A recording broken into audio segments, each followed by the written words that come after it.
Hello नमस्कार श्री स्वामी समर्थ। स्वागत आहे तुम्हा सगळ्यांचं माझ्या यूट्यूब चॅनलवरती। आजचा दिवस तुम्हा सर्वांना खूप छान सुखाचा आणि आनंदाचा जाऊ देत हीच मी स्वामींच्या चरणी प्रार्थना करते आणि आजच्या व्हिडिओला सुरुवात करते। पण त्या अगोदर तुम्ही माझ्या चॅनलवरती जर नवीन असाल तर चॅनलला सबस्क्राइब नक्की करा। त्याचबरोबर कमेंटमध्ये श्री स्वामी समर्थ लिहायला अजिबात विसरू नका।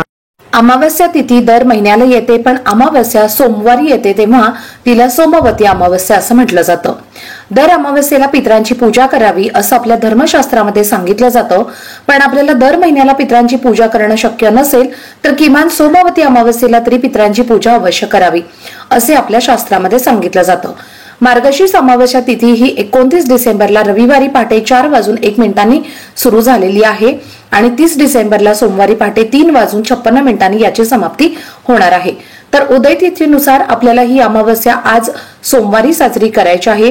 ज्या घरामध्ये आज संध्याकाळी हा उपाय केला जाईल त्या घरामध्ये नेहमी माता लक्ष्मी अखंड वास करेल आणि आपल्याला सर्वांनाच माहिती आहे की आपण दिवाळीचे लक्ष्मी पूजन जे आहे तर ते अमावस्येच्या मुहूर्तावरती करत असतो। तर त्यामुळे पहा धनप्राप्तीसाठी लक्ष्मी प्राप्तीसाठी हा दिवस अत्यंत महत्त्वाचा मानला जातो। जर तुम्हाला आयुष्यामध्ये सतत आर्थिक अडचणींना सामोरं जावं लागत असेल, काहीतरी आर्थिक अडचणी तुम्हाला येत असतील किंवा तुमच्या घराची भरभराट ही होत नसेल, घरामध्ये पैसा टिकत नसेल, व्यवसायामध्ये अडचणी येत असतील, म्हणजेच व्यवसाय व्यवस्थित चालत नसेल, घरामध्ये हवा तसा पैसा येत नसेल किंवा पैसा आला तर तो कोणत्या ना कोणत्या कारणाने बाहेर जात असेल, म्हणजेच घरामध्ये पैसा टिकत नसेल, तर या सर्व कारणांमुळे समजतं की माता लक्ष्मी तुमच्या घरामध्ये स्थिर नाही। घरामध्ये लक्ष्मी नांदणं म्हणजे फक्त पैसा असणं असं नाही, तर घरामध्ये एक प्रकारची शांती समृद्धी असणं हे सुद्धा तितकंच महत्वाचं असतं। घरामध्ये एकमेकांमध्ये प्रेम एकोपा असणं हे सुद्धा अत्यंत महत्वाचं असतं। घरामध्ये सकारात्मक वातावरण असणं हे सुद्धा खूप गरजेचं असतं। सर्व वातावरण घरामध्ये असेल तर यालाच लक्ष्मी नांदणं असं म्हटलं जातं। पैसा तर हवाच आहे, पण त्यासोबतच घरातील वातावरण लक्ष्मी स्थिर राहण्यासाठी अनुकूल असणं हे अत्यंत महत्वाचं आहे। आणि म्हणूनच आज सोमवती अमावस्येला तुम्ही काहीच नाही केलं तरीही चालेल, पण आज संध्याकाळी कापुरासोबत जाळा ही एक वस्तू।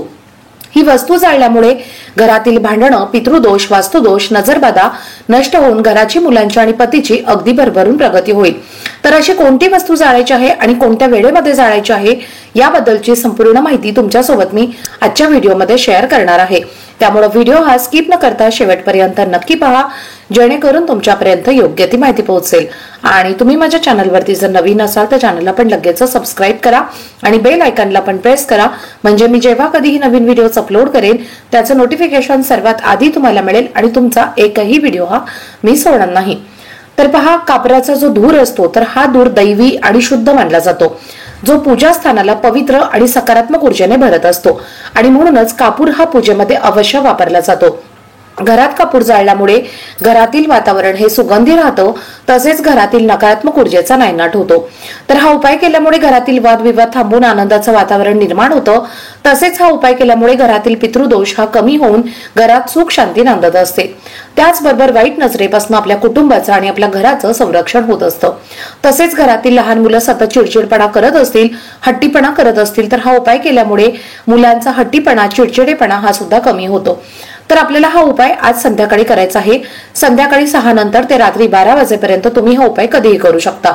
जर तुम्हाला शक्य असेल तर सायंकाळी 6 वाजल्यापासून ते 9:30 वाजेपर्यंत हा उपाय करण्याचा जास्तीत जास्त प्रयत्न करा, कारण ही जी वेळ असते तर ती लक्ष्मी येण्याची वेळ असते आणि या वेळेमध्ये जर आपण हा उपाय केला तर त्या उपायाचं आपल्याला खूप अधिक पटीने फळ हे प्राप्त होतं। तर हा उपाय करण्यासाठी आपल्याला एक मोठी मातीची पणती घ्यायची आहे, किंवा तुमच्याकडे जर मातीची पणती नसेल तर एखादी स्टीलची वाटी किंवा कापूर जाळण्याचं भांडं घेतलं तरीही चालेल। त्यामध्ये सर्वप्रथम थोडेसे तांदूळ ठेवायचे आहेत, त्यानंतर 5 भीमसेनी कापराच्या वड्या घ्यायच्या आहेत, किंवा तुमच्याकडे साधा कापूर असेल जो तुम्ही नेहमी तुमच्या देवघरामध्ये वापरता तो कापूर घेतला तरीही चालेल। आणि हा कापूर तुम्हाला तुपामध्ये भिजवायचा आहे। या 5 कापराच्या वड्या तुम्हाला तुपामधून काढून त्या तांदळावरती ठेवायच्या आहेत आणि त्यानंतर आपल्याला या कापराच्या वड्यांवरती 2 अखंड फुलाच्या लवंगा ठेवायच्या आहेत आणि 2 हिरवी वेलची ठेवायच्या आहेत। त्यानंतर काय करायचं आहे तर चिमूटभर पिवळी मोहरी तुम्हाला हातात घ्यायची आहे आणि ही पिवळी मोहरी तुम्हाला घरातल्या प्रत्येक व्यक्तीवरनं त्यांच्या डोक्यापासून ते खाली पायापर्यंत 7 वेळेला उतरवून घ्यायची आहे। लहान मुलं खूप हट्टीपणा करतात, सांगितलेलं ऐकत नसतील तर अशा मुलांवरनं सुद्धा तुम्हाला उतरवून घ्यायची आहे। घरातील कर्ता पुरुष असेल, उद्योग व्यवसाय त्याचा चांगला चालत नसेल तर त्या व्यक्तीला कामामध्ये यश मिळत नसेल, सतत अडचणींना सामोरं जावं लागत असेल, तर अशा व्यक्तीवरनं सुद्धा तुम्हाला ही पिवळी मोहरी 7 वेळेला उतरवून घ्यायची आहे. आपल्या घराच्या मुख्य दरवाजावरनं सुद्धा ही पिवळी मोहरी उतरवून घ्यायची आहे आणि त्यानंतर पंतीमध्ये किंवा त्या कापूर जाळण्याच्या भांड्यामध्ये तुम्हाला वरून टाकायची आहे. यानंतर हा कापूर तुम्हाला तुमच्या देवघरामध्ये प्रज्वलित करायचा आहे आणि याचा संपूर्ण धूर तुम्हाला तुमच्या घरभर फिरवायचा आहे. जेव्हा तुम्ही हा धूर घरामध्ये फिरवणार आहात तेव्हा तुम्हाला श्री स्वामी समर्थ श्री स्वामी समर्थ या मंत्राचा जप करायचा आहे. संपूर्ण घरामध्ये असा धूर फिरवून झाल्यानंतर तुम्हाला हे भांड तुमच्या घराच्या मुख्य दरवाजावरती घेऊन जायचं आहे. घराच्या मुख्य दरवाजा उघडा करून ठेवायचा आहे आणि मुख्य दरवाजाच्या उंबरट्यावरती मधोमध तुम्हाला हे भांड ठेवून द्यायचं आहे.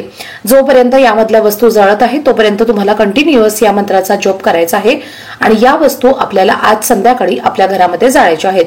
आता या सर्व वस्तू शांत झाल्या की तुम्हाला या निर्माल्यामध्ये तुम्ही टाकून देऊ शकता किंवा डस्टबिन मध्ये सुद्धा टाकला तरीही चालेल. तर अशा पद्धतीने तुम्हाला हा एक उपाय आज आपल्या घरामध्ये अवश्य करायचा आहे. त्याचबरोबर आज संध्याकाळी आपल्याला आपल्या घरामध्ये कर्पूर होम सुद्धा अवश्य करायचा आहे. हा कर्पूर होम करण्यासाठी आपल्याला एक नारळ लागणार आहे, त्यामध्ये पाणी असायला हवं असाच नारळ तुम्हाला घ्यायचा आहे. देवघरामध्ये दिवा लावायचा आहे. त्यानंतर हा नारळ तुम्हाला उजव्या हातामध्ये घेऊन या नारळावरती तुम्हाला 5 किंवा 7 कापराच्या वड्या ठेवायच्या आहे आणि यानंतर हा कापूर तुम्हाला प्रज्वलित करून श्री स्वामी समर्थ या मंत्राचा जप करायचा आहे.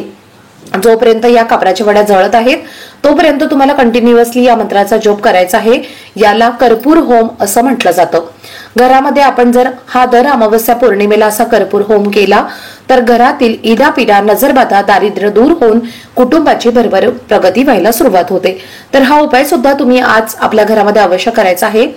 त्याचबरोबर तुमच्या घरामध्ये सतत नवरा बायकोची भांडणं होत असतील, दोघांचं एकमेकांशी अजिबात पटत नसेल, तर आजच्या दिवशी तुम्ही दोघांनी मिळून महादेवांच्या मंदिरामध्ये जाऊन भगवान शिव आणि माता पार्वती यांची पूजा करायची आहे. त्यामुळे दोघांमध्ये गोडवा निर्माण होईल, तुमचं नातं जे आहे तर ते घट्ट होईल.